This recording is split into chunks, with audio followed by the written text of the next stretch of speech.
Seventh grade. Hey, hey, it's Miss Jones again. We are moving forward very, very well, progressing in a great way in our poetry projects.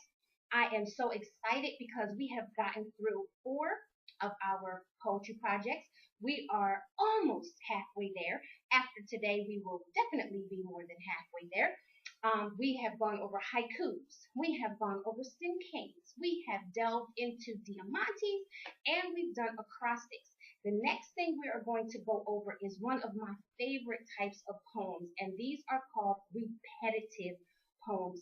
I love them because they have a little bit of a structure to them, but they still give you the freedom to express ideas and topics and things that you feel and believe. So we are going to go through repetitives today.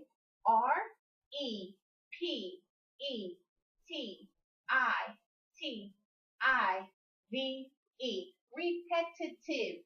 Repetitive poems. Okay? Repetitive poems. We are going to look at a word or a phrase that is repeated throughout the poem.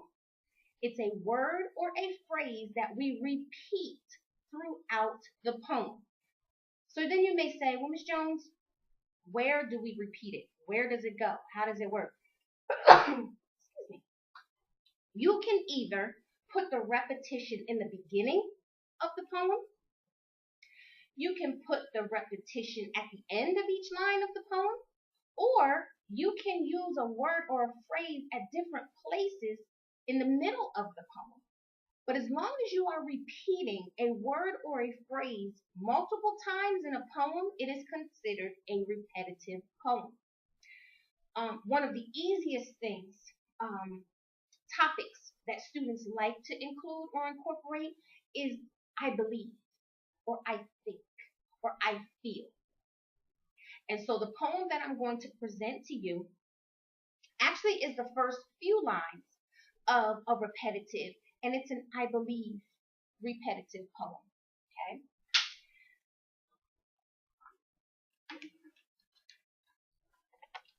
How's it look? How's it read? Like this.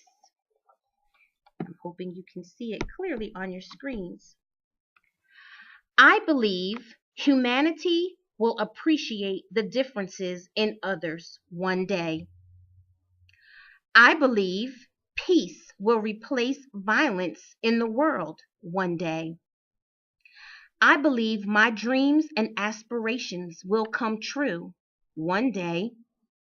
So until that day arrives, all I will do is continue to believe.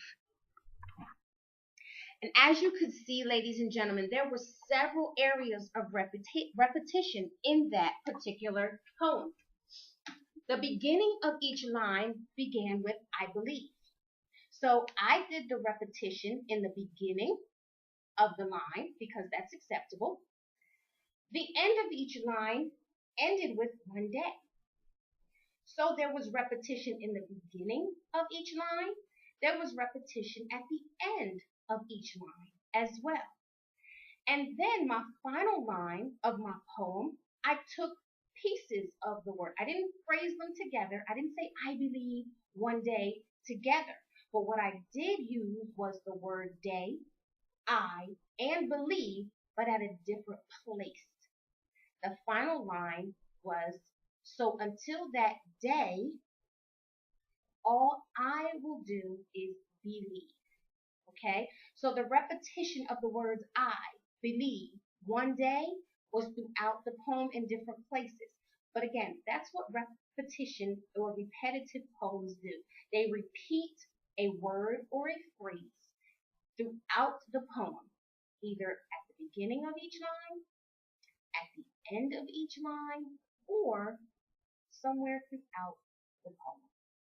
So what's your task, ladies and gentlemen? Because you know you always have a task.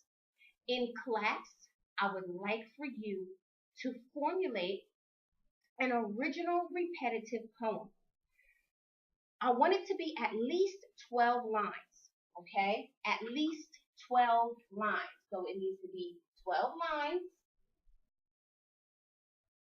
Okay, I don't want I believe, I'm done. No, I want at least 12 lines. Okay?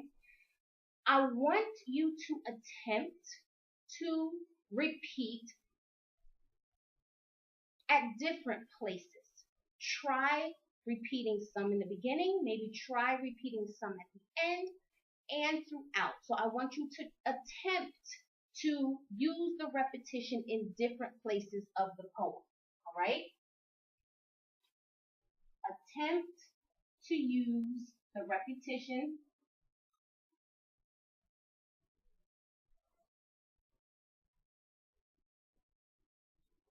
in different places in the poem.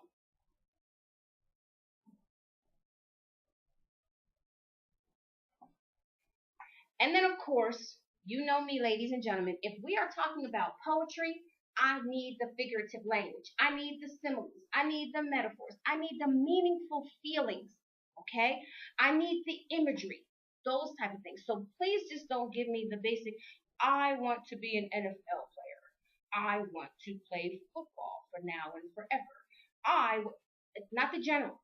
Give me the imagery. Give me the similes, the metaphors, the figurative language that brings poetry to life. So I want you again to attempt to include figurative language.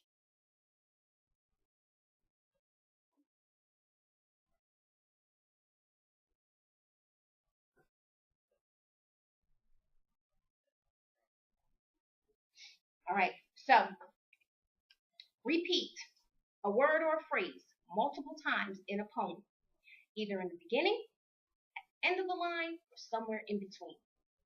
In addition to that, I want it to be at least 12 lines, no less than that. Okay? Attempt to use repetition in the different places and attempt to include figurative language, your similes, your metaphors, your personification, onomatopoeia, anything else that will bring that poem to life. All right? So that is what you are going to do. That is your task for this moment, ladies and gents. I look forward to going over them, critiquing them, reviewing them. So again, we can do the final revisions, put them into your published poetry project books that you will be completing at the end of the week. Thanks, guys. You're doing great.